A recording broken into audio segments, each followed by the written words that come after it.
La télévision rwandaise, bonjour. Le grand livre que vous voyez ici, qui s'intitule La France au cœur du génocide de Tutsi, est un travail de recherche d'une qualité et d'une intensité exceptionnelle.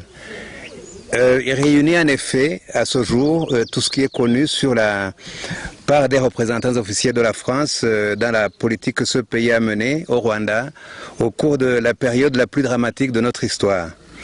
Il s'intitule donc, comme je viens de le dire, La France au cœur du génocide des Tutsis, un titre explicite qui dit bien son propos. Pour vous parler de ce livre, nous sommes en compagnie de son auteur. Il s'appelle Jacques Morel. C'est un scientifique de grande qualité, docteur en mathématiques appliquées, qui a fait une grande partie de sa carrière au Centre national de recherche scientifique, le SCNRS, je crois, M. Morel, à Strasbourg, en France, où il travaillait comme ingénieur en statistique et informatique. Pas vraiment le profil ordinaire des chercheurs habituels qui s'intéressent à l'histoire du génocide, donc, ce qui n'enlève rien, bien au contraire, à la pertinence ni à la clarté de sa démonstration. Je dis bien démonstration, car c'est vrai, Jacques, vous ne tournez pas autour du pot. Pour vous, en tant que citoyen français, vous avez été choqué que la France, votre pays, dont vous êtes citoyen, un citoyen libre qui paye ses impôts, se soit compromis dans un génocide. C'est bien cela, je pense. Et cela malgré le langage diplomatique dont votre gouvernement entoure souvent les explications sur son rôle comme allié du gouvernement qui est responsable du génocide. Monsieur Jacques Morel, je vais donc vous poser des questions sur votre livre, c'est cela le sujet de notre discussion, mais nous sommes accompagnés également de Jean Damascène Bizimana, juriste bien connu du public rwandais, notamment pour avoir fait partie des deux commissions instituées par l'État rwandais pour réunir ou rassembler les preuves de l'implication de la France dans le génocide, la commission Mucho. La deuxième commission à laquelle vous avez contribué également pour faire la lumière sur l'attentat du 6 avril 1994 contre l'avion de l'ancien président Habyarimana, qui est la commission dite du nom de son président, M. Mutsinzi. Alors, sans plus tarder, je pose la première question à Jacques Morel. Jacques Morel, savez-vous comment votre livre, un ami rwandais a qualifié votre livre quand il a vu son volume? La manière dont il est énorme. Vous devinez, peut-être, enfin je vous en ai parlé, mais je voudrais que les gens qui nous suivent entendent cette qualification.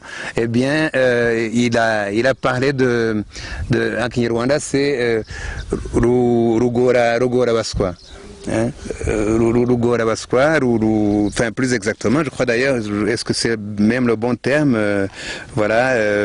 Rukanga Baswa plutôt, c'est pas Rugora Baswa, c'est Rukanga Baswa. Ce qui veut dire en Kinyarwanda, en gros on peut traduire la terreur des ignorants, tellement le livre est considérable. Alors, Jacques Morel, est-ce que vous avez écrit ce livre à l'intention du lecteur moyen ou à l'intention des spécialistes, donc comme un livre de référence qu'ils pourront consulter? Clairement, le livre a été écrit pour aider des personnes qui voulaient déposer plainte devant des tribunaux sur la responsabilité des dirigeants français, politiques, militaires et diplomates à l'époque du génocide. Et la taille du livre, en fait, bon, pour moi, c'est pas un livre, c'est un dossier. Et bien, c'est dû au fait que, au départ, moi, j'avais été, comme vous l'avez dit, catastrophé par ce que mon pays avait fait au Rwanda, et j'ai fait partie d'un mouvement, disons, d'opinion, un petit mouvement d'opinion, et je pensais que par là nous arriverions à, disons, imposer un changement dans la politique française, et à ce que l'État français, enfin tous les dirigeants politiques reconnaissent ce qu'ils ont fait, les horreurs qui ont été faites, qu'ils ont commandées, mais ça ne s'est pas produit. Et je me suis mis à écrire ce livre à partir de 2001, et déjà avec les acquis de la mission d'information parlementaire, dont la conclusion était absolument abominable, qui disait que les Français n'y étaient pour rien dans cette horreur, que c'était des Rwandais qui avaient tué des Rwandais, que tout ça s'était fait avec des machettes, mais sûrement pas avec des armes françaises. Mais par contre, spécialement dans les annexes du rapport, il y avait beaucoup de documents qui disaient le contraire, que la France avait armé l'armée rwandaise, qu'elle l'avait entraînée, qu'elle avait même bon, il n'y avait pas de preuves là concernant les milices, mais disons que, comme l'a dit Gérard Prunier, les militaires français ont pu se tromper, ils ont cru former des militaires alors qu'ils formaient des miliciens, mais il y a un certain nombre de documents assez remarquables, en particulier, par exemple, le télégramme de l'ambassadeur Martre de mars 1993, qui prenait fait et cause pour les extrémistes de la CDR dans leur opposition à Habyarimana, et qui disait explicitement que le président Habyarimana était un président usé qui avait tout raté. Et c'est un document qui n'a pas été relevé par les spécialistes, ou soi-disant spécialistes de la question, mais c'est un document qui éclaire les circonstances de l'attentat contre le président Habyarimana. Donc là, il y avait beaucoup de choses à dire à partir de ces annexes, et personne n'a osé le dire en France. Mais le document fait par les députés existait, et n'importe qui pouvait le lire. La particularité de votre ouvrage par rapport aux autres qu'on a vus, c'est surtout qu'il est basé, il est vraiment fondé sur base de documents. Mais beaucoup de documents, et ensuite la série importante de documents, ce sont des fuites provenant des archives Mitterrand, de l'Élysée, que j'ai dû avoir vers 2005, et après, pour aller vite, j'ai utilisé beaucoup d'éléments réunis par les commissions, je dis Mucho, bon, sur l'implication française, et Mutsinzi sur les circonstances de l'attentat. Et ça, c'est des éléments extrêmement importants. Il y a aussi des travaux d'autres commissions parlementaires, notamment la commission française, la commission Kides, qui voulait établir le rapport belge, le rapport de l'ONU, le rapport Carlson, etc. Oui. Alors, Jean Damascène, la première commission à laquelle vous avez participé, c'était la commission Mucho. Est-ce que c'est vous qui... Non, c'est pas... Non, évidemment, c'est Mucho qui l'a présidé, mais vous aviez le rôle de rapporteur, je crois, ou... Oui, c'est-à-dire que ça m'amuse d'ailleurs un peu lorsqu'on dit commission Mucho, commission Mutsinzi, parce que chacune des deux commissions était composée par 7 membres. Donc tous les 7 membres ont travaillé, chacun a eu son rôle, et il est bien évident que dans chaque commission il y a un groupe de rédacteurs, parce que toutes les 7 personnes ne peuvent pas se mettre ensemble pour écrire, ils ont d'autres tâches, mais il y a un groupe de 3 rédacteurs qui analysent, traitent les éléments d'information, et puis toute la commission évidemment discute de ce qui vient de ces deux, du travail qui vient du groupe de rédacteurs. Mais pour la deuxième commission, j'étais vice-président et en même temps membre de la rédaction. Alors, la particularité de la première commission dite Mucho, en fait, c'est pour faire court, on dit Mucho parce que le titre de votre commission était assez long. Notamment, justement, on parlait il était question de rassembler les preuves de l'implication de la France. Il ne s'agissait pas d'établir, de chercher ces preuves-là. Donc, oui, ça c'est la formulation de la loi. Voilà, la formulation de la loi, effectivement, indiquait que la commission avait pour tâche de rassembler les preuves montrant l'implication de l'État français dans le génocide. Donc, comme si, mais au niveau méthodologique, nous le disons d'ailleurs dans l'introduction du rapport, au niveau méthodologique, la commission est allée au-delà du simple rassemblage. Nous nous sommes vraiment mis comme tâche d'examiner, d'approfondir, d'enquêter, de vérifier, de chercher tous les éléments d'information. Et qu'est-ce que vous répondez aux gens qui disent que c'était un rapport à charge? Que donc, bon, que ça y a-t-il un problème d'enquêter à charge, étant donné que la France elle-même avait reconnu un certain nombre de responsabilités. Donc il y avait des responsabilités qui étaient reconnues par l'État français, mais comme l'a bien dit Jacques, qui étaient totalement insuffisantes ou qui étaient faites pour dédouaner l'implication des dirigeants français de l'époque. Peut-être aux gens qui nous regardent, je fais constater en fait que lors de en fait, vous dites que vous avez travaillé notamment sur le rapport Quiles, qui était le rapport parlementaire que la France avait commandité, le Parlement donc, pour examiner le rôle de la France. Donc c'est en fait la première enquête qui a été faite sur ça, sur le rôle de la France. Alors, il faut observer aussi que vous avez également, comme on vient de le voir, vous avez participé à la deuxième commission qui examinait, qui étudiait l'histoire de l'attentat du 6 avril contre l'avion de l'ancien président Habyarimana. Et là, ce qui est étrange, ce qui est très peu connu, c'est qu'en fait, la première commission française, donc, enfin la seule commission française, la commission Quiles, avait déjà examiné l'histoire de l'attentat et avait tiré quelles conclusions? Elle n'avait pas réellement tiré de conclusions à la mission d'information française. Elle avait plutôt examiné les différentes hypothèses qui étaient évoquées, mais elle tendait à faire croire aussi que les extrémistes Hutus pouvaient être responsable de cet attentat, mais sans être aussi radical et aussi explicite que nous l'avons démontré. Bien que, je ne sais pas, vous allez peut-être donner des précisions. Il me semblait que concernant l'attribution de l'attentat au FPR, il parlait de manipulation, il me semble, non? La commission Quiles. La mission d'information Quiles a parlé de manipulation. Il s'agissait de cette affaire des lance-missiles soi-disant ramassés sur la colline de Massaka vers le 25 avril, et l'histoire des numéros, et surtout l'histoire des photos de lance-missiles. Alors, il apparaissait, donc pour l'histoire de ces photos, elles ont été amenées par le colonel Ephrem Roy Balinda au début mai à Paris, et il apparaissait que ces photos représentaient le même lance-missile, et qu'elles auraient été faites le 6 et le 7 avril, sauf erreur, et qu'il s'agissait d'un lance-missile qui n'avait pas été utilisé.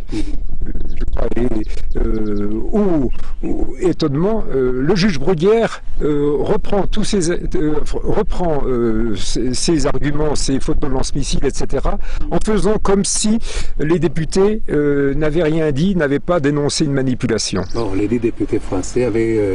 Ils ont travaillé sérieusement sur cette question. Justement, sur cet aspect, le rapport de la commission Mutsinzi montre bien qu'il s'est agi d'une manipulation. En fait, ce qui s'est passé, c'est que les phares, les anciennes forces armées rwandaises, ont pris des armes non utilisées et les ont déposées à Massaka pour faire croire en fait que le tireur était placé à un endroit qu'on appelle Seboran, ou la ferme. C'est en fait dans le fond de la vallée de Massaka.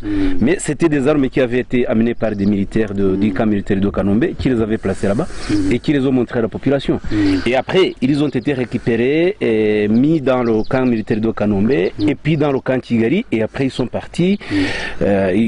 En France, justement, ils ont été donnés au lieutenant-colonel Ephrem Roy Balinda qui les a amenés en France auprès du général Huchon, Jean-Pierre Huchon.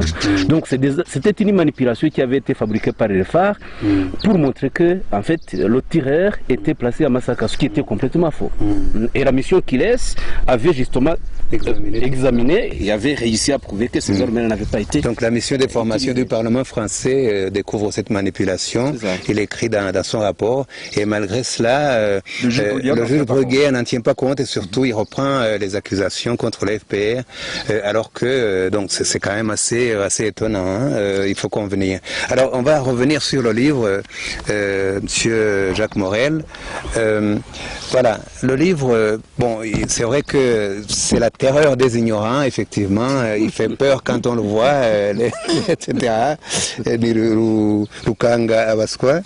Mais effectivement, il est considérable, et je pense que tout lecteur qui s'en saisit, il se dit, mais bon Dieu, il est énorme, je ne pourrais pas. Mais en fait, quand on l'ouvre, on trouve qu'il est d'une facilité de lecture extraordinaire. C'est vraiment passionnant parce qu'il est construit de telle manière qu'à n'importe quelle page qu'on ouvre, on trouve des choses, voilà. Là, je tombe sur Gérard Prunier met en cause les extrémistes Hutus. Ça c'est sur l'attentat. Alors je lis, en plus c'est très bien, vraiment l'écriture est remarquable, enfin, c'est une très belle présentation. Et alors je lis, comme n'importe qui, on tombe sur des choses pareilles, c'est très intéressant. Et on lit, et des fois on a vraiment de la peine à s'arracher à cette lecture-là. Alors j'ouvre, vous voyez bien que je ne calcule rien, et là je trouve l'adoption de la résolution 229 autorisant l'opération turquoise. Et alors là, de nouveau on tombe sur une chose qu'on peut lire. Donc à n'importe quel endroit du livre où on l'ouvre, on trouve des choses extrêmement pertinentes. Alors, les intitulés sont magnifiques, justement, je crois que c'est ça qui est remarquable. Les phares intercepter les communications. Alors là, voilà. Et les obligé de mettre beaucoup de titres, de sous-titres. Oui, mais c'est bien, ça se lit vraiment comme, c'est comme si on tirait un dossier, et puis que chaque fois, il y a quelque chose de, voilà, les preuves de la planification du génocide, les phares intercepter les communications, là, je crois qu'on a déjà vu ça. Et en plus, il y a un index de nom dites-moi, est-ce que Jean Damascène Bizimana est dedans, je crois, non? Est-ce qu'on peut regarder Bizimana? Et voilà, Bizimana. J'ai vu notamment qu'il a utilisé quelques extraits de mon ouvrage, que j'ai publié en 2001, sur l'horreur de l'église d'Argentine de Tutsi. Voilà. Notamment en parlant donc vraiment, il y a tout. Alors Bizimana, comme c'est un nom très populaire parmi les Rwandais, très commun, donc il y a le major Bizimana à la page 966, il y a Bizimana, un sous-lieutenant, il y a Bizimana Ahmed. Il se trouve qu'il y a le représentant du Rwanda. Il y a deux Bizimana, Jean Damascène. Voilà. D'accord. Mais bon, on pourra reconnaître le bon en regardant le nombre de citations qui est très grand. Donc on va se dire c'est le Bizimana qui écrit des choses, qui a travaillé sur des commissions concernant faire la recherche de la vérité sur ce qui s'est passé. Et donc vraiment, vous savez, il suffit d'ouvrir, c'est extrêmement facile à consulter. Donc c'est la terreur des ignorants, mais pas la terreur des gens qui veulent s'informer, des lecteurs, du lecteur moyen. Donc c'est vraiment remarquable. Et j'insiste sur un fait, ce n'est pas un exposé de mes opinions quant à cette affaire, mais c'est essentiellement une réunion, un rassemblement de documents. Et quand j'ai des documents relatifs à un même fait, je les confronte entre eux, je regarde qui est-ce qui se trompe, qu'est-ce qui se trompe pas, etc. Mais je suis de formation européenne et je pars de l'écrit. Et je m'excuse par rapport aux Rwandais qui sont plutôt de civilisation orale, mais je ne cache pas que ma perspective était une perspective judiciaire et que pour moi un document c'est une preuve qui est claire. Par exemple, quand le président Sindi Kouboabo écrit au président Mitterrand le 22 ou 23 mai après la prise de l'aéroport de Kanombe, qu'il le remercie de son aide jusqu'à ce jour, aide morale, matérielle, comment dire, diplomatique, et qu'il lui demande une nouvelle aide, qui va être l'opération turquoise. Ça, c'est un document qui est manifeste. C'est la lettre du président, soi-disant président Sindi Kouboabo, le chef celui qui avait été choisi pour présider le gouvernement intérimaire, le gouvernement du génocide, à vrai dire. Et donc, il écrit au président Mitterrand le 22 mai.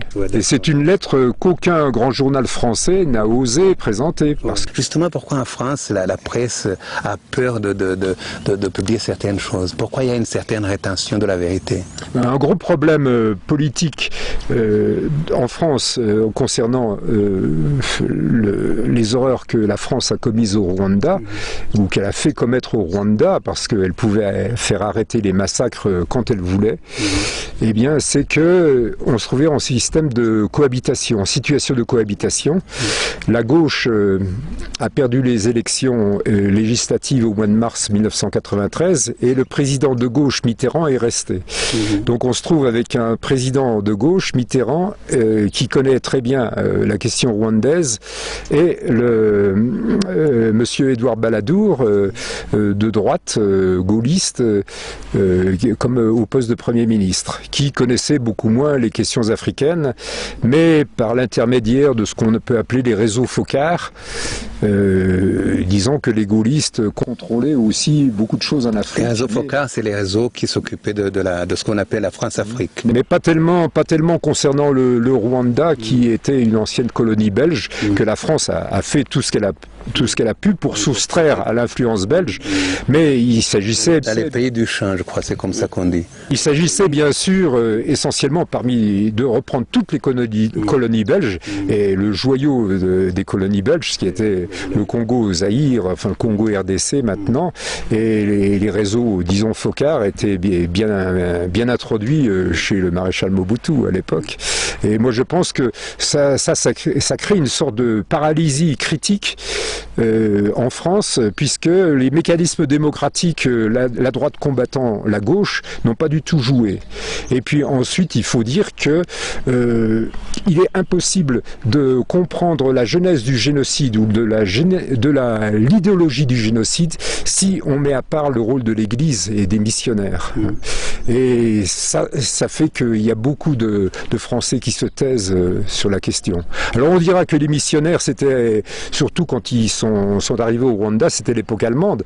Mais on trouve l'ordre des Pères Blancs qui est tout de même très français. Le cardinal Lavigerie qui a créé cet ordre à Alger dans les années, je sais plus, 1880, Jean Damascène nous le dira beaucoup mieux.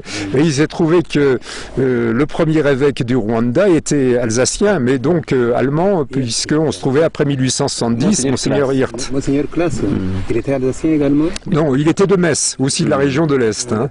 Mais Hirt avant. Oui, mais c'est tout près de Nancy. Hein. Le fondateur des Pères Blancs, le cardinal Lavigerie, avait été aussi archevêque de Nancy. Donc Metz se trouve à peu près à 30 km de Nancy. Mais le rôle de la France, pour tout dire, après, on dit tout ça, c'est des liens historiques à travers les prêtres, mais vraiment l'entrée de la France au Rwanda, réellement, c'est avec son armée qu'elle est entrée. C'est donc le 4 octobre 1990, avec cette opération qui était un simulacre, je pense. Oui, mais ça a commencé avant avec l'accord particulier de coopération militaire de 1975 par Giscard d'Estaing. Mais la présence visible de la France, on peut dire, oui, quand on remonte à la généalogie de tout ça, mais c'est vraiment avec cette opération-là qui était une opération montée. L'opération Roi, hein, c'est-à-dire qu'en réalité, ce qui se passait avant, c'était une coopération tout à fait ordinaire, hein, donc avec l'accord de 75, qui consistait notamment à la formation de l'armée rwandaise. Là, il n'y avait rien de la gendarmerie, je dirais. De la gendarmerie.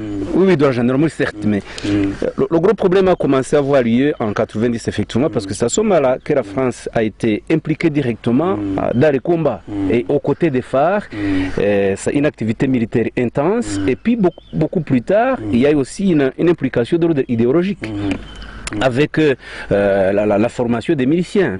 La France a tout de même participé, et là le rapport de la commission Mucyo l'a bien démontré, dans certains cas militaires, particulièrement à Gabiro, les miliciens qui étaient formés en 92 étaient formés par des militaires français.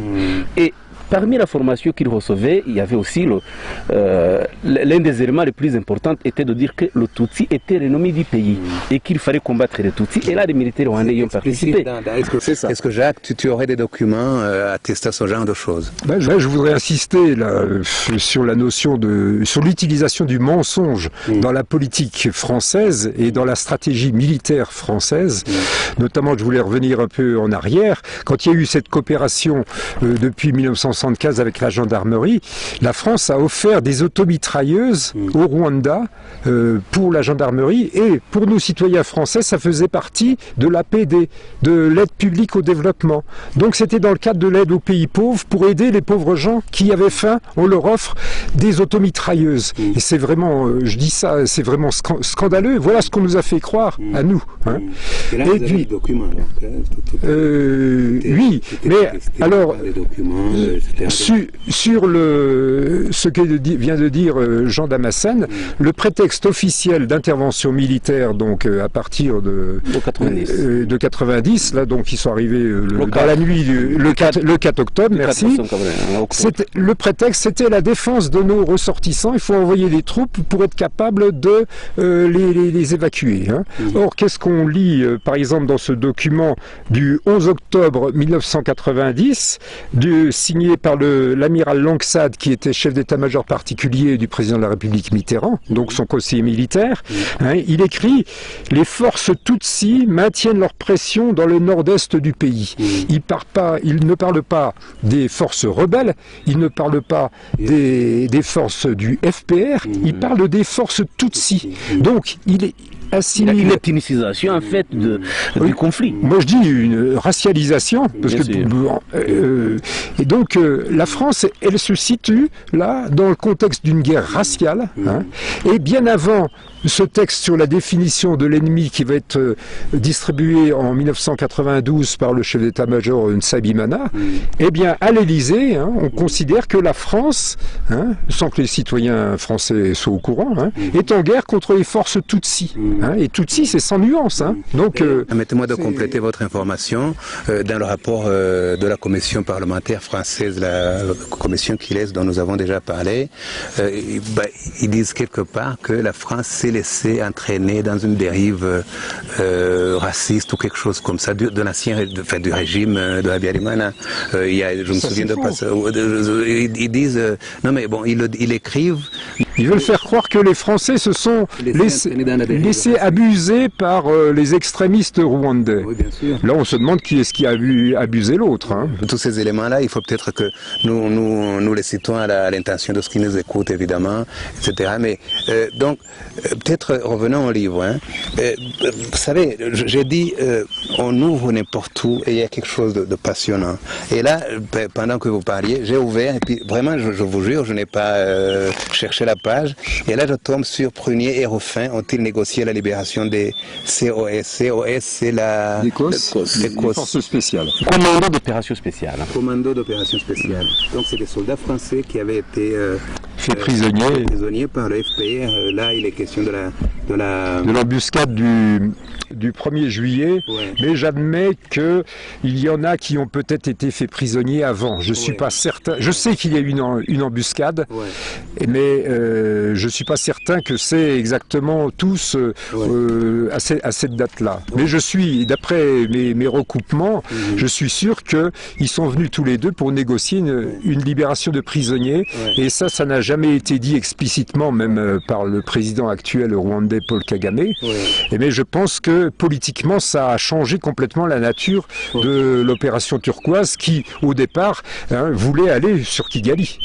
La preuve, c'est que Bernard Kouchner avait été envoyé pour demander au général Dallaire d'accepter que les parachutistes viennent à Kigali, soi-disant pour pour protéger des orphelins ou les évacuer, alors que les parachutistes français arrivant à Kigali à la fin du mois de juin, eh bien, clairement, ça empêchait les forces du FPR de prendre le contrôle total de la ville, donc ça permettait de maintenir l'armée génocidaire et les milices génocidaires en place. En fait, bon, pour revenir à ce chapitre-là, Gérard Prunier, dans son livre sur les génocides, parle d'une mission dont il aurait été chargé pour aller à Molindi, histoire de... Ils nous ont fait croire que c'était pour donner à Paul Kagame un téléphone rouge. Or, c'est vraiment ridicule, parce qu'on a des informations selon lesquelles Paul Kagame, il avait aussi un téléphone satellite, il n'avait pas besoin des Français, et ça rappelle un vieux truc de la guerre d'Algérie, où les militaires français, ils donnaient à des rebelles algériens un téléphone qui leur sautait à la gueule. Enfin, c'était une méthode de terrorisme utilisée fréquemment par des militaires français pendant la guerre d'Algérie. Et Paul Kagame, qui n'est pas bête, n'avait pas accepté ce genre de choses. Pardon ? Vous pensez que c'était leur intention ? Ah non, je ne dis pas ça, mais l'histoire du téléphone rouge, c'est une blague racontée au bon français. Ah mais ça je n'ai aucun doute que s'ils avaient pu assassiner le président Kagame, ça ils l'auraient fait. Hein. Mais disons qu'à notre époque, éventuellement, il y a des méthodes de repérage, d'explosifs, dans ce genre de trucs, non ? Enfin, je le dis comme ça. Évidemment, tout cela est recoupable, il suffira de lui poser la question, éventuellement. Mais voilà, donc, ce chapitre, en fait, on le lit, et on finit, on arrive à quelque chose de tout nouveau. Vraiment, je crois que c'est vous le premier qui a fait état dans un livre, peut-être dans des articles de Colette Berkman, je ne sais même pas si ça avait été dit, qu'en fait, la libération des prisonniers français a été négociée donc contre l'assurance du départ le plus rapide possible. En fait, quand la France aura fini Je ne connais pas les termes de la négociation, mais pour moi, clairement, la France a dû restreindre sa zone d'influence au triangle Kibuye, Cyangugu et Gikongoro, alors que bien évidemment, elle voulait aussi investir la région de Ruangeri, et avec une pointe allant jusque Kigali. Elle voulait maintenir un réduit Hutu, et nous avons des preuves comme quoi ils ont fait une purification ethnique, ils ont collaboré à une purification ethnique, et puis dans cette zone aussi, ils ont entraîné des recrues de l'armée rwandaise pour, dans l'espoir qu'il y ait une contre-offensive. Et c'est là que je trouve que les deux commissions, Mucho et Mutsinzi, dire qu'elles ont enquêté qu'à charge, moi je trouve qu'elles ont été très gentilles avec la France, parce qu'ils donnent un certain nombre d'éléments d'informations sur l'entraînement de miliciens ou qui avait les rubans rouges par exemple, des choses comme ça dans la région de Nyamasheke, là, dans la zone turquoise donc, mais ils ne font pas de titres et de chapitres. La France, alors qu'elle avait un mandat de l'ONU pour arrêter les massacres, a entraîné les génocidaires pour qu'ils prennent leur revanche. Ça, ils n'ont jamais écrit ça, ils ont été extrêmement courtois vis-à-vis de la France, et même en mon sens, ils ont trouvé trop de circonstances atténuantes. Enfin, c'était peut-être pas leur intention. C'est ton interprétation, Jacques, mais je crois que elle est fausse, son interprétation, parce que les deux commissions ont établi les faits. Et c'était ça ce qui nous intéressait, c'était d'établir les faits. Et puis une fois que les faits sont établis, il appartient à chacun de les faire dire ce qu'il veut. Mais c'est ça, le gros travail que nous on a fait, c'est un travail de terrain. Et je crois que c'est le tout premier travail complet qui a été réalisé au Rwanda. D'abord sur le rôle de la France, on a interrogé un très grand nombre de témoins, on a étudié, analysé les documents. Et dans la deuxième commission donc, qui a enquêté sur l'attentat, et c'est en tout cas la plus approfondie possible qui a pu avoir lieu sur place. Et on a été les premiers à interroger un certain nombre de témoins qui jusqu'à là n'avaient jamais parlé. Parce que personne ne les avait approchés, parce que personne n'avait travaillé sur le sujet. Et là donc, pour résumer, l'apport le plus important que les deux commissions ont apporté, c'est l'établissement des faits. Une fois que les faits sont établis, avec des preuves concordantes, alors on peut faire des commentaires. Non, mais par exemple, est-ce qu'il ne vous appartenait pas à vous de pouvoir dire, en dépit du fait que une des missions pour laquelle la France avait obtenu l'autorisation de l'ONU pour intervenir au Rwanda, c'était de protéger des gens, etc. Que là, ça c'est dit dans le rapport. Hein. Ça c'est dit dans le rapport. On démontre bien que Turquoise, par exemple, n'a pas été une opération humanitaire. Ça n'a pas été aussi gentil que tu disais, Jacques. Oui. Mais j'en conviens, il peut y avoir un travail complémentaire d'analyse juridique, de qualification sur les infractions, les types d'infractions commises par les militaires français. Mais comme je vous ai dit, nous, notre mission, c'était d'établir les faits. Et puis après, le travail d'approfondissement peut continuer. Vous êtes quand même limité par un certain langage d'État, disons, un langage, je veux dire, effectivement, vous établissiez, vous aviez une mission, vous vous en teniez à cette mission-là, tandis que... Mais il faut comprendre que l'établissement des faits, c'est vraiment le plus difficile, parce que une fois que les faits sont recueillis, que toutes les preuves sont réunies, après, le travail complémentaire peut suivre. Il se base sur des documents. Est-ce que rassembler des documents, ce n'était pas de votre compétence Mais ça a été déjà fait. Regardez dans le rapport Moutio, vous voyez le nombre de documents que nous citons. Dans la deuxième commission, le rapport Mutsinzi, là on a aussi publié l'intégralité des annexes comprenant des documents utilisés. Il y a 2 volumes d'annexes. Bien sûr. Voilà. De toute façon, pour l'établissement de la vérité, le travail, d'ailleurs, je me souviens que le président Sarkozy, quand il était ici en vacances, mon Dieu, quand il était ici, quand il était de passage à Kigali, il a dit, je ne sais pas si c'était pour se défausser sur les historiens et les chercheurs, mais il a dit que désormais l'implication de la France au Rwanda sera affaire d'historiens et de chercheurs. Qu'est-ce que vous pensez en fait de ça? Vous avez utilisé le bon terme, il s'est défaussé. Parce que moi surtout, je veux dire que je ne suis pas un historien, je ne suis pas historien de formation. Moi j'agis en tant que citoyen qui était berné, parce que je ne vais pas faire de démagogie, je ne vais pas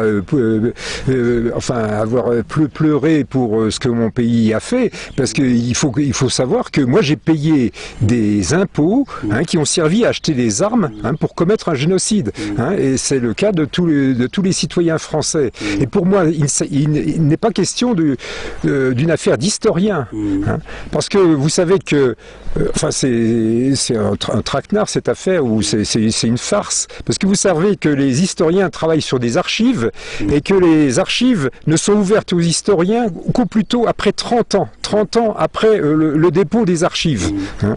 Et bien souvent, par exemple pour la guerre d'Algérie, en fait il faut attendre 100 ans. Dès qu'il s'agit d'affaires de services secrets, etc., il faut attendre un siècle. En gros, les archives sont ouvertes aux historiens, et toujours avec autorisation spéciale, quand les gens sont morts, quand les acteurs qui pourraient être impliqués sont morts. Sur ce point, je crois que l'un des points les plus intéressants de la mission Kires, c'est que la mission Kires a fourni au grand public un très grand nombre de documents que nous n'arrivions pas à connaître. Si la mission Kires n'avait pas idée, je crois que c'est le rapport de cette, pour moi, le grand rapport de cette émission, c'est qu'il y a des annexes, et dans les annexes, on publie un certain nombre de documents qui montrent l'implication exacte de la France au Rwanda. Et à partir de 90, les courriers de dit colonel Garnier, qui était attaché de défense ici, la mission Kires en publie un certain nombre. Donc depuis 90, c'est là où on voit comment les militaires français qualifiaient le Tutsi d'ennemi, comment le FPR était qualifié de chimère noire. Là on retrouve dans les documents publiés par la mission Kires. Je voudrais revenir sur cette affaire, que c'est une question d'historien. En fait, c'est une question politique, et ils font tout pour que ça ne soit pas traité politiquement. Parce que quand il s'agit d'élections, et là il s'agit des élections présidentielles, puisque en France, en fait, c'est que le président de la République qui s'occupe des questions africaines, même les députés, ils n'ont pas leur mot à dire, et surtout ils ne veulent pas se mêler de ça.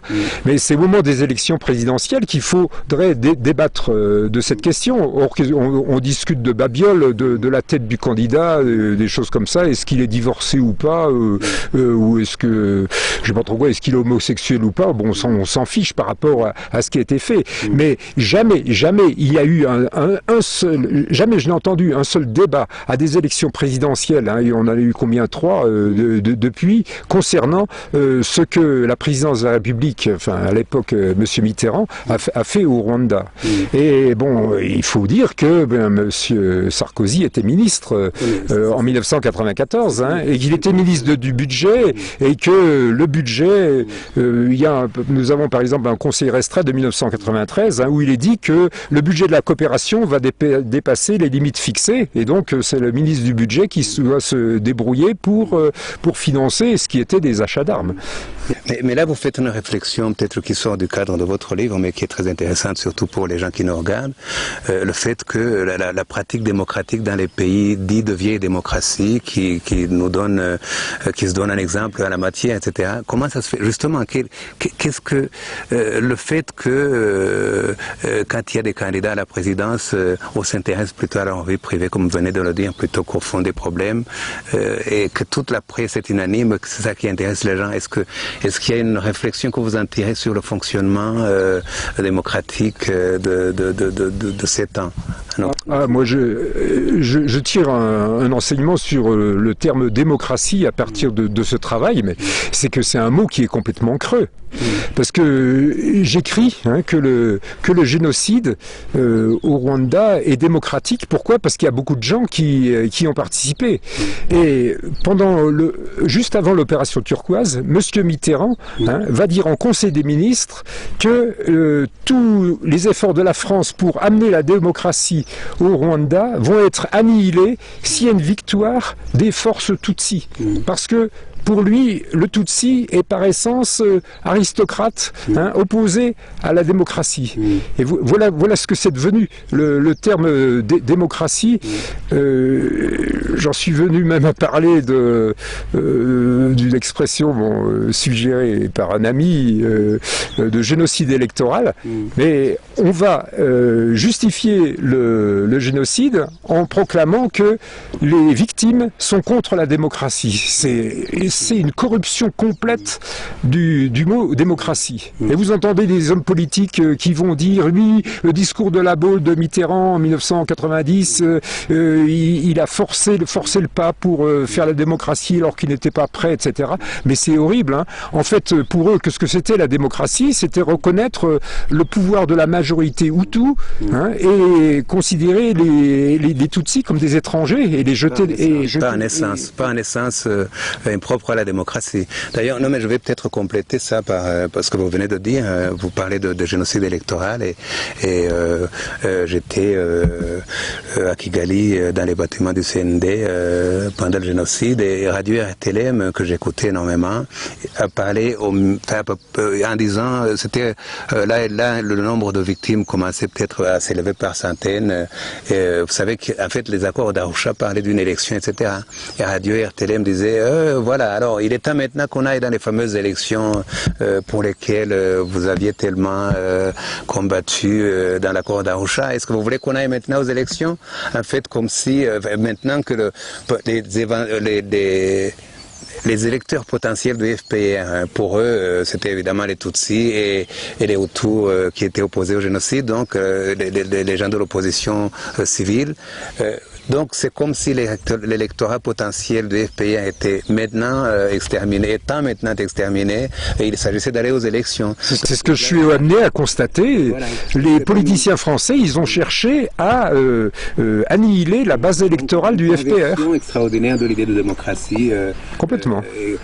Qui fait qu'on peut considérer le génocide comme une espèce de campagne électorale très spéciale. Le génocide a permis la stabilité électorale, ou à leurs yeux des politiciens français avec Mitterrand en tête. Ouais. Alors, pour revenir sur le contenu de votre livre, maintenant, en fait, là, c'est vraiment des choses, des documents qui se lisent comme des documents. Justement, c'est pas votre opinion. Comment considérez-vous quelle réception il a eu votre livre en France? Et actuellement, vu que l'éditeur a des moyens très limités, la réception est extrêmement limitée de ce fait-là. Mais il n'y a qu'un journaliste, Jean Chatin, qui a fait une petite relation dans l'humanité. D'ailleurs, il faut saluer tout son travail qu'il a fait en 1994. Mais il y a d'autres journalistes. Par exemple, j'étais interviewé par France Culture. Il n'y avait que 3 minutes d'interview, mais ça n'est pas passé. Et bon, la question m'avait été posée, quel était le rôle de la France le 7 avril, et moi j'ai dû dire que les forces de l'ONU, les casques bleus, avaient été arrêtés par l'armée rwandaise avec des automitrailleuses fournies par la France, et sous les yeux des conseillers militaires français qui étaient là, par exemple au camp Kigali, et qui n'ont rien fait pour empêcher ça, hein, et que Madame le Premier ministre Agathe Uwilingiyimana a été assassinée à moins de 300 mètres de l'ambassade de France, hein, et qu'il n'a même pas proposé, l'ambassadeur Marleau, à la Premier ministre de se réfugier. Bon, j'ai dit ça succinctement, mais ça n'est pas passé. Maintenant, une question que peuvent se poser les Rwandais qui nous regardent, est-ce que vous, dans votre travail, comme il dit des choses qui ne sont pas très agréables à entendre pour les gens qui ont été plus ou moins impliqués dans ce qui s'est passé ici, est-ce que vous ne craignez rien? Vous n'avez jamais eu des restrictions dans votre travail de recherche? Vous n'avez jamais entendu des menaces plus ou moins directes ou voilées ou je sais pas quoi? Comment ça se passe? Concernant dans votre travail, est-ce que vous n'avez jamais été entravé, vous n'avez jamais été menacé, etc. Vous révélez des documents qui relèvent plutôt des services spéciaux, etc. Vous êtes très direct, vous ne tournez pas autour du pot, vous dites... J'ai jamais eu une quelconque menace, mais il est clair que je travaillais au CNRS et j'avais à cœur ce dossier-là et je n'ai pas fait une carrière carrière pendant ce temps-là, à partir de 1994, je faisais mon travail, mais disons que ça a pu nuire à ma carrière, si vous voulez. Et je me souviens d'une distribution de tracts que j'avais faite. C'était au moment de la mission d'information parlementaire où je me suis fait taper sur les doigts par la direction du CNRS à Strasbourg, mais autrement il n'y a jamais rien eu. J'ai un ami qui a eu la visite de la DECRI, enfin c'est les services de renseignement, la DST, à propos d'un document qui provient pas des archives de l'Élysée, mais d'une autre source, un document qui n'avait pas été publié par la mission d'information parlementaire. Ça provient du colonel Poncet qui dirigeait l'opération Amaryllis, les paras qui ont débarqué le 9 avril, et il disait qu'il avait suivi les instructions qui spécifiaient qu'il fallait écarter les journalistes des lieux où il y avait des massacres en présence de militaires français et qui avaient eu comme consigne de ne pas empêcher les gens avec des machettes de massacrer des femmes, des enfants. Ils avaient consigne de ne pas intervenir et lui, il avait reçu la consigne d'écarter les journalistes pour qu'on n'en parle pas. Alors là, il y a un ami qui était interrogé par le nouveau service, la DECRI. Tout cela m'amène à une autre question, mais comment en êtes-vous venu à connaître le Rwanda? Comment vous avez rencontré le Rwanda dans votre vie? Vous qui êtes un scientifique, qui habitiez en Alsace, vous savez, c'est étonnant, cette prise de conscience du rôle de votre pays dans des événements tragiques, comment on les appelle pour éviter de dire le mot génocide. Toi également, je crois que tu es français, Jean Damascène. Oui, j'ai la nationalité française. Tu as la nationalité française, donc tu es binational. Rwandaise d'abord, puis française. Alors je vous pose une question. Comment ça se fait? Donc, tu me dis d'abord comment tu as rencontré le Rwanda, et puis toi, Jean Damascène, tu vas nous expliquer pourquoi, dans une démocratie qu'on dit exemplaire, un crime pareil ait pu être perpétré au Rwanda. À tout le moins, disons, la France était l'allié du gouvernement rwandais, et ça c'est le moins qu'on puisse dire, ça c'est public, etc. Et comment ça se fait qu'en France, il y a cette espèce d'unanimité dans la presse et dans le grand public d'occulter toutes ces choses-là? Donc ça c'est la deuxième question que je vais vous poser, je vous les ai posées en même temps. Mais Jacques, je reviens sur la question, comment avez-vous rencontré le Rwanda? Moi c'est simplement l'émotion que ça m'a créé de voir ce qui se passait. Je me souviens que c'est le 8 mai 1994, j'étais à Orléans et j'ai entendu une personne qui était assez proche des milieux ecclésiastiques, qui connaissait bien des prêtres rwandais et qui disait qu'il y avait des prêtres qu'elle connaissait très bien qui étaient morts. Et puis j'ai eu l'impression qu'il y avait aussi des prêtres qu'elle connaissait bien qui étaient du côté des tueurs. Enfin, je ne comprenais pas bien, mais à partir de cette date-là, du 8 mai, j'ai commencé à bien regarder les journaux. Enfin, j'étais abonné au journal Le Monde. On dira que c'était pas le bon journal qu'il fallait lire, parce que Le Monde, actuellement, il continue toujours à intoxiquer. Et là, à propos de manipulation, je crois que les Rwandais ont été manipulés complètement par la radio, mais nous aussi, nous avons été manipulés, et c'est avec des moyens puissants. Maintenant, il s'est trouvé que je me suis intéressé à ça, et puis lors de manifestations organisées, c'était l'association Survie, j'ai rencontré comme ça des Rwandais qui étaient en France, et puis il y a eu un lien qui s'est créé par mon épouse qui s'est liée d'amitié avec une Rwandaise qui faisait des études à Strasbourg et qui a eu 2 enfants à Strasbourg. Et moi, je peux dire que ces rescapés, j'en ai vu encore à GAERG, je peux dire que moi, je suis toujours pessimiste, etc. Mais ces gens-là, ils ont un élan pour vivre, une espérance qui est formidable. Et je vois aussi le Rwanda, je veux pas me faire bien voir, mais je trouve qu'il y a un dynamisme. Il y a toujours plein de problèmes au Rwanda, mais il y a un dynamisme. Ça fait la 3e fois que je viens ici, à chaque fois on voit des choses nouvelles qui se produisent. Moi je trouve que c'est un beau pays de toute façon.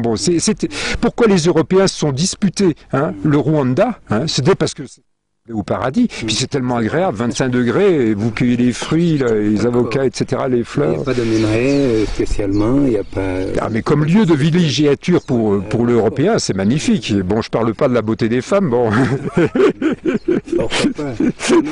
Jean Damascène, la question que je vous ai posée concernant pourquoi votre pays, puisque vous êtes également français, même si vous avez gardé votre nationalité rwandaise, pourquoi ce manque d'intérêt pour des choses aussi dramatiques où leur pays est pour le moins cité, pour ne pas dire inculpé, etc. Comment ça se passe? Vous avez voyagé beaucoup pendant la réalisation de votre travail, etc. Comment pouvez-vous nous expliquer cela? Bon, tout d'abord, je dois dire que la France est un très bon pays. Hein. C'est un beau pays et puis qui a aussi un peuple magnifique.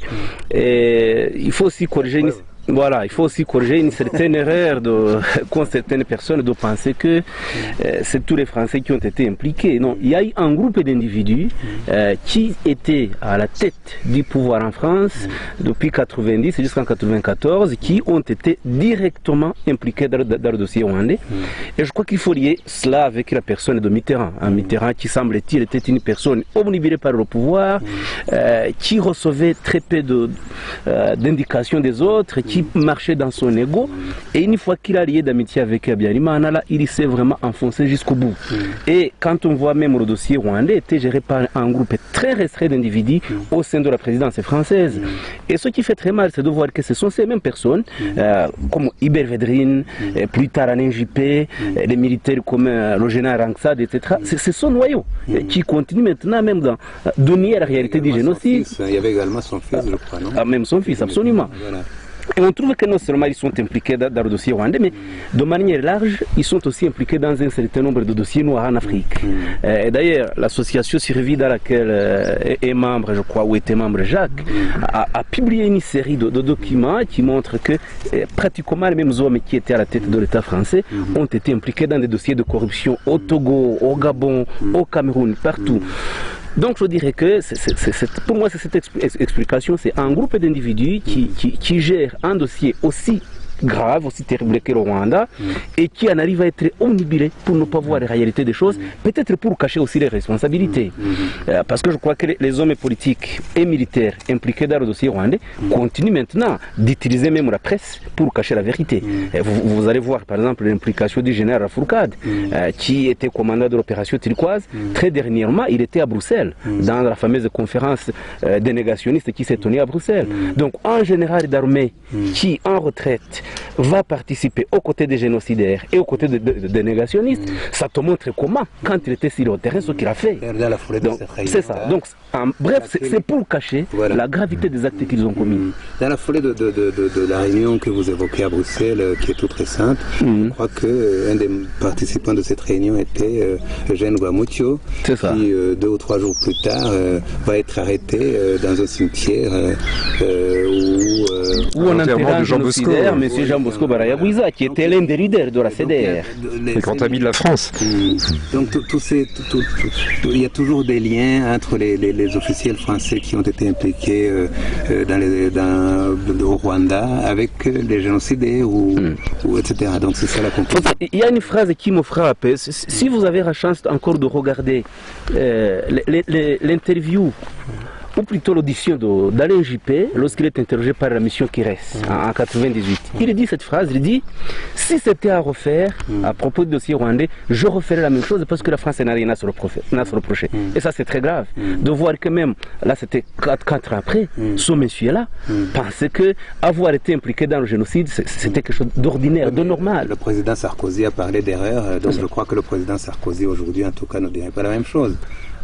Non, le président Sarkozy, je crois, a toujours tenu une attitude, je dirais, digne à l'égard de ce dossier. Mais des personnalités comme Alain Juppé, Edouard Baradir, Iber Vedrine continuent dans la même réalité criminelle. Directement aux affaires. D'ailleurs, je crois que mais Sarkozy, il était ministre du budget. Hein.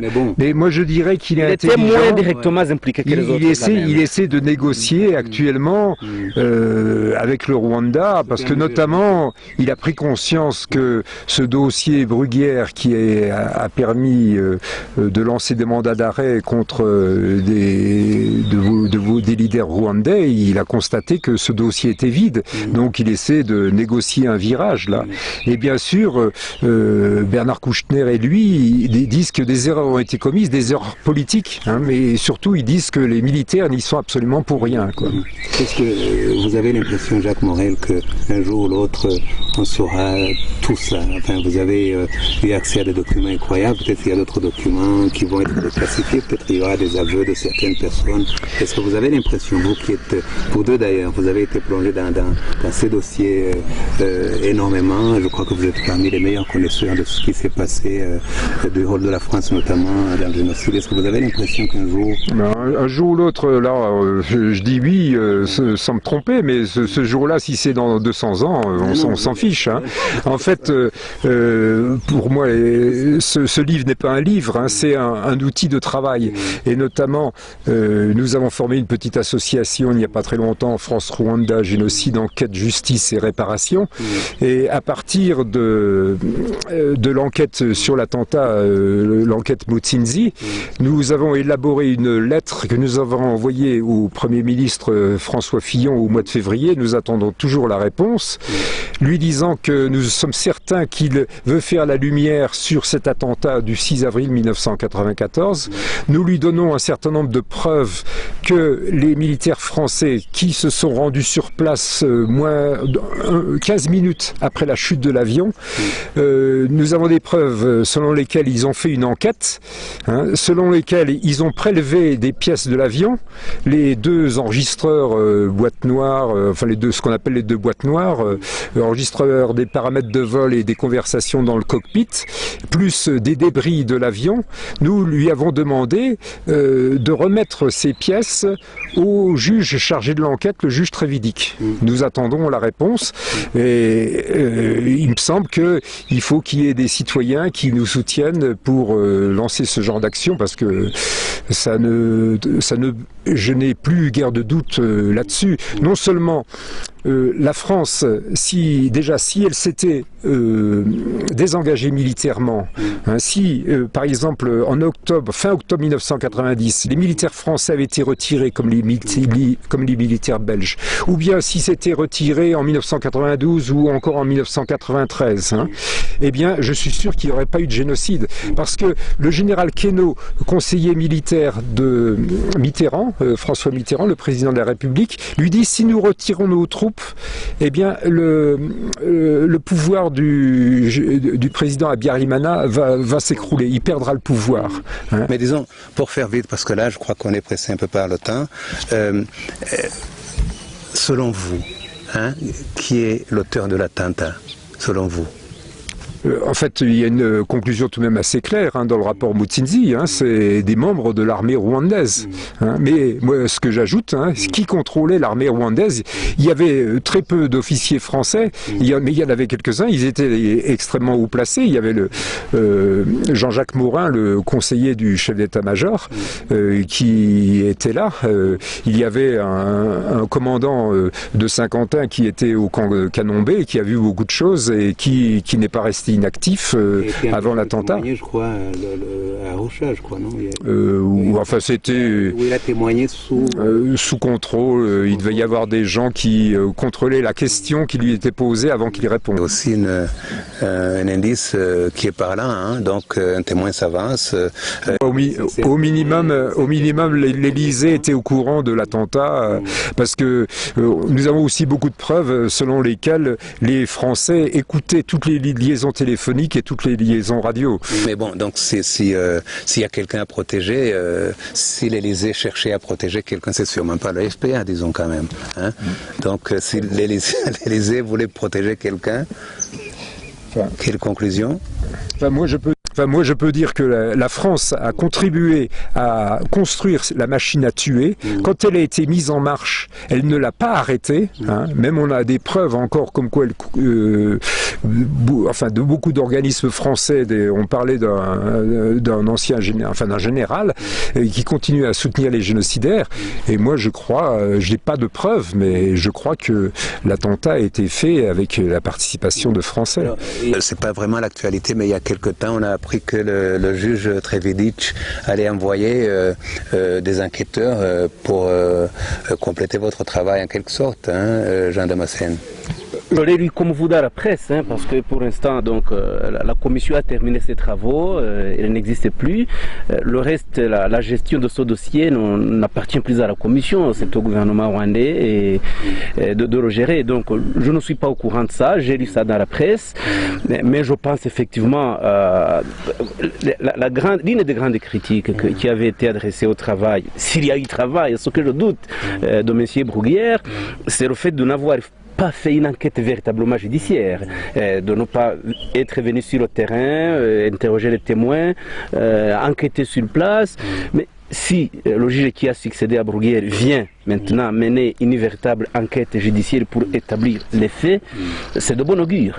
C'est très bien. Enfin, cela veut dire que l'enquête sur l'attentat, côté français, repart à zéro. Oui. Mais tout l'art du pouvoir politique... Excusez-moi, mais c'est la suite de l'enquête Bruguière, non Trevedic a remplacé... Enfin, c'est la même instruction judiciaire, oui. Mais s'il décide d'envoyer des experts à Kigali pour examiner les restes de l'avion, puis je suppose entendre des témoins entendus par la commission Mutsinzi, c'est bien que l'enquête repart à zéro, puisque les principaux témoins, certains, Rouzibiza s'est rétracté, et puis celui qui avait noté les télégrammes, ou les émissions radio du FPR qui ont permis d'attribuer l'attentat au FPR, il dit que c'est le colonel Tsanjiumva qui avait rédigé lui-même ces textes-là. Tout ça s'écroule, mais tout l'art en France, c'est de faire croire à l'opinion que l'accusation de Bruguière tient toujours. Et tout l'art aussi, c'est de faire que la vérité arrivera, mais au bout d'un nombre incertain d'années. Les Bruguières ne se sont pas désistés, puisqu'il reste Bagosora, qui a été, comme chacun sait, condamné pour génocide, mais pas pour complicité de génocide, si j'ai bien compris. Pas pour entente en vue de commettre un génocide. En vue de commettre le génocide, donc ce qui veut dire, selon certains, et ça va nous ramener directement à l'actualité la plus récente, notamment, vous savez qu'il y a un collectif d'avocats de la défense qui s'est constitué en association, si vous allez me dire si je me trompe, et dont un des grands animateurs est un certain avocat américain qui s'appelle Erlinder, et qui vient d'être arrêté au Rwanda dans les conditions que vous savez sans doute. Et donc ces gens, leur thèse c'est que puisque le procès de Bagosora n'a pas retenu l'entente en vue de commettre le génocide, ça veut dire que le génocide n'a pas été préparé, et un génocide qui n'est pas préparé n'en est pas un. Hein? Ça même, juridiquement, c'est complètement absurde, hein, parce que pour qu'il y ait génocide, il faut, le premier élément, c'est l'élément, ce qu'on appelle l'élément moral. C'est-à-dire que ça suppose qu'il y ait une intention de commettre le génocide, c'est-à-dire l'intention d'exterminer un groupe en raison de son appartenance. Et là, même le TPIR, le Tribunal pénal international pour Rwanda, a confirmé, et de manière irréfutable, qu'il y a eu une intention spécifique de planifier l'extermination du groupe ethnique Tutsi. Donc, l'entente en vue de commettre le génocide, c'est en fait l'un des éléments constitutifs du crime de génocide, mais ce n'est pas le génocide lui-même. Donc, le génocide, je dirais, si on mettait par échelle, sur une échelle, le génocide est au-dessus. Même si Bagosora n'est pas impliqué dans l'entente et qu'il est reconnu coupable de génocide, cela suffit. Ça n'a aucune coïncidence sur, aucune relation de cause à effet avec la planification. Là, vous parlez à un juriste. Et donc, vous croyez que les raisons qui ont fait que Erlinder a été arrêté, il y a des raisons juridiques, donc ce n'est pas une affabulation comme il y a des raisons dans la presse extérieure on l'insinue qu'en fait c'est parce qu'elle venait défendre Madame Ingabire qui elle-même... Je ne connais pas le dossier, mais il faut être assez clair sur ce problème, c'est qu'il y a une loi rwandaise qui réprime l'infraction de négationnisme du génocide de Tutsi. Ça, c'est clair. C'est pas des intentions comprises. Non. Hein? Et il a dit. Et le négationnisme, la loi le précise bien, se manifeste par diverses attitudes, que ce soit des propos, des écrits, des paroles, des discours, qui est la réalité des génocides de Tutsis. Et M. Erlendel est vraiment dans cette catégorie. Que ce soit les propos qu'il a tenus dans sa conférence à Bruxelles, que ce soit les propos habituellement qu'il détient, il se situe dans cette ligne de nier qu'il n'y a pas eu un génocide des Tutsis, qu'il y a eu des massacres entre groupes, entre individus, mais pas génocide. Et là, le Rwanda est totalement compétent pour juger un citoyen de n'importe quel coin du monde qui a commis une infraction qui touche le territoire rwandais. Parce que je lis par exemple Colette Brackman qui dit le fait même que M. Erlender a tenu ses propos à l'étranger, qu'il ne peut pas être poursuivi au Rwanda, mais c'est totalement faux. Parce qu'il a commis une infraction déterminée dans la loi rwandaise. Et il se trouve ici au territoire rwandais. Donc il peut être arrêté et poursuivi. J'imagine qu'il suffit de lui tendre le micro. C'est ça. Donc les judiciaux rwandais sont totalement compétentes pour juger cet individu. Bien sûr. Oh, ouais. Peut-être avant d'en finir avec l'entretien pour lequel je vous remercie de nous avoir accordé. Jacques Morel, le mot de la fin. Concernant votre livre, quel est votre souhait après ce travail énorme, 1500 pages, je répète, c'est vraiment un travail considérable, surtout qu'il est d'une précision toute scientifique. Là, on reconnaît le scientifique que vous êtes, le grand scientifique que vous êtes. Donc, quel est votre souhait par la suite? Donc, vous avez parlé de l'intention de rassembler des choses pour pouvoir entreprendre une action judiciaire. Je crois que le but de mon travail, c'est de formuler des plaintes, argumenter des plaintes contre des responsables français. Et sur ce point, c'est pas nous, Français, nous citoyens français, qui sommes habilités à déposer des plaintes, puisque nous ne sommes pas victimes, au contraire, puisque nous avons participé par notre mutisme à ce que nos leaders politiques fassent cela.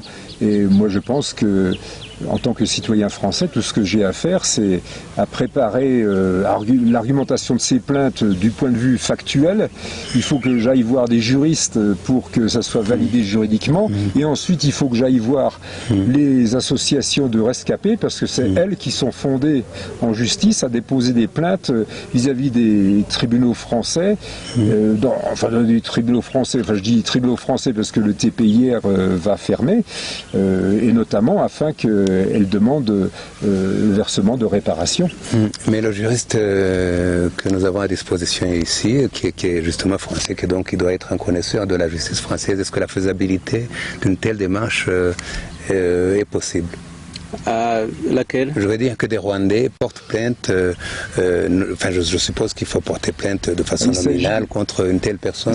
Vous voulez nous en dire quelque chose? C'est ça. Les victimes rwandaises ont la qualité d'agir, donc de porter plainte contre des personnalités françaises qui ont joué un rôle dans ce génocide. Je peux donner un exemple. Il y a des noms, que ce soit les personnalités militaires qui ont par exemple délivré des armes, les commandants de différentes opérations où les militaires français ont été impliqués dans les crimes au Rwanda. Prenons le cas du commandant de l'opération turquoise, parce que dans la plupart des crimes, les victimes ne connaissent pas l'identité. Prenons un exemple assez simple. Il y a des femmes violées qui ont été violées par des militaires français au moment de l'opération turquoise. Et le rapport de la commission Muccio donne un certain nombre de témoignages de ces femmes-là. Mais ces femmes ne connaissent pas le nom du violeur. Mais on peut établir le commandant qui les dirigeait. À ce moment-là, c'est ce qu'on appelle la responsabilité du supérieur hiérarchique qui va jouer. C'est-à-dire qu'on va porter plainte contre le général Fourcade qui commandait l'opération. Et si on connaît le commandant d'unité, immédiatement aussi on va porter plainte contre ces gens. Donc les victimes rwandaises ont la possibilité de le faire. La grosse difficulté, c'est la faisabilité de ces démarches, parce qu'il faut se déplacer en France, ce qui exige le visa, les moyens financiers, etc.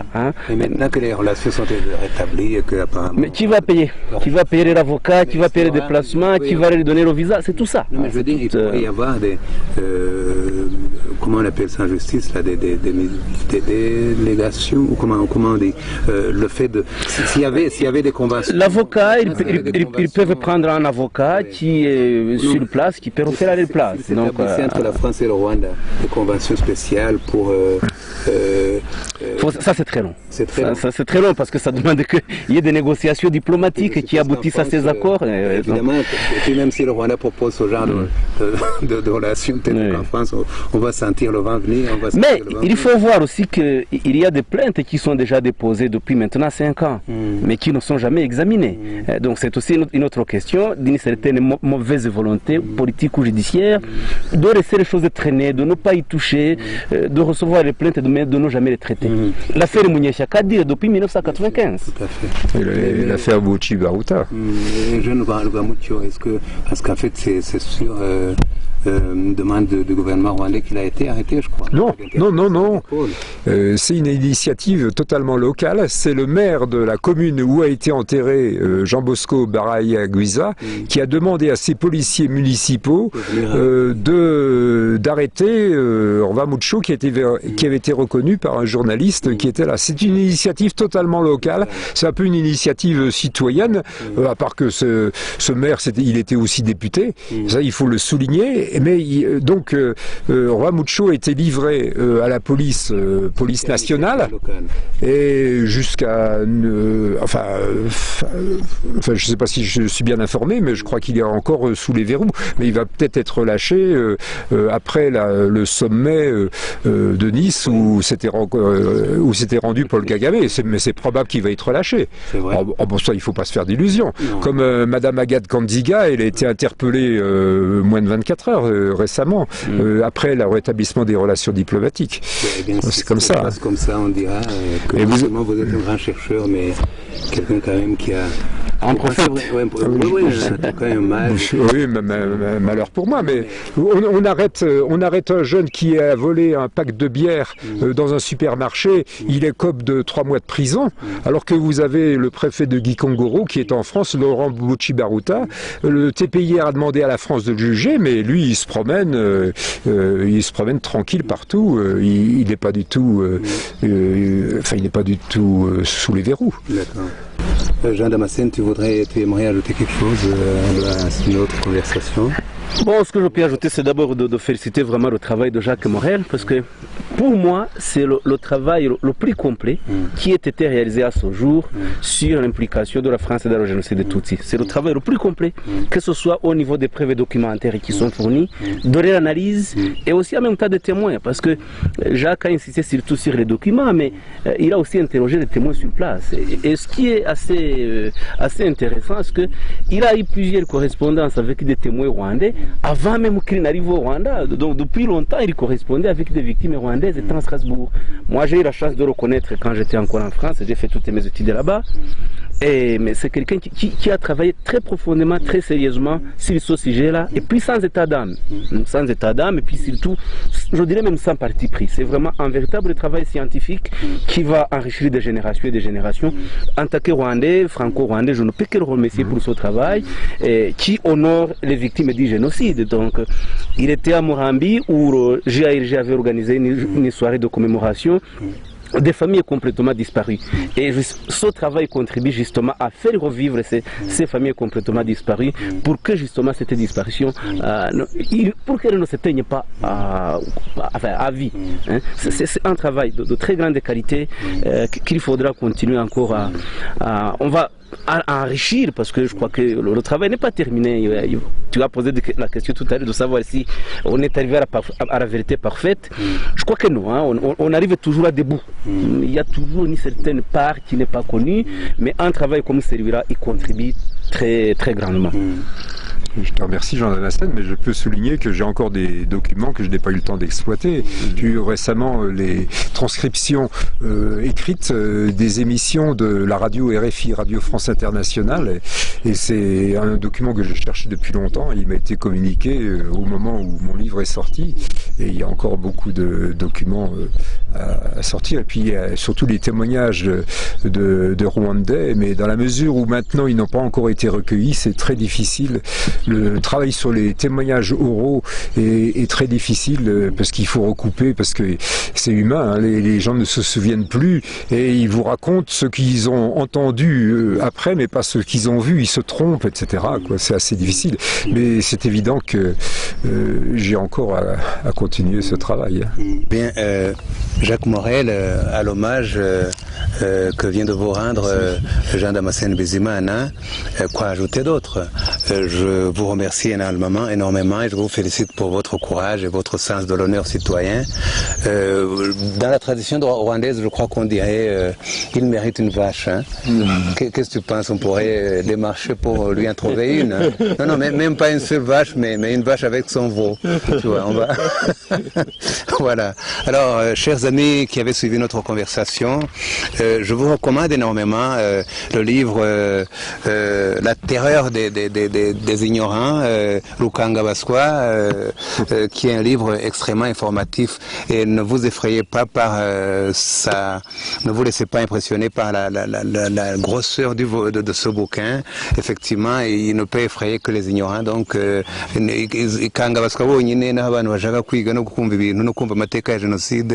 c'est un livre exceptionnel. Un livre exceptionnel, je répète. Lisez-le, il est très facile de lecture. Il suffit d'ouvrir. Vous allez trouver des choses que vous connaissez, comme moi-même je l'ai constaté. Il y a plein de documents. Vraiment, c'est une somme exceptionnelle. Je vous remercie beaucoup d'avoir suivi notre conversation. À la prochaine.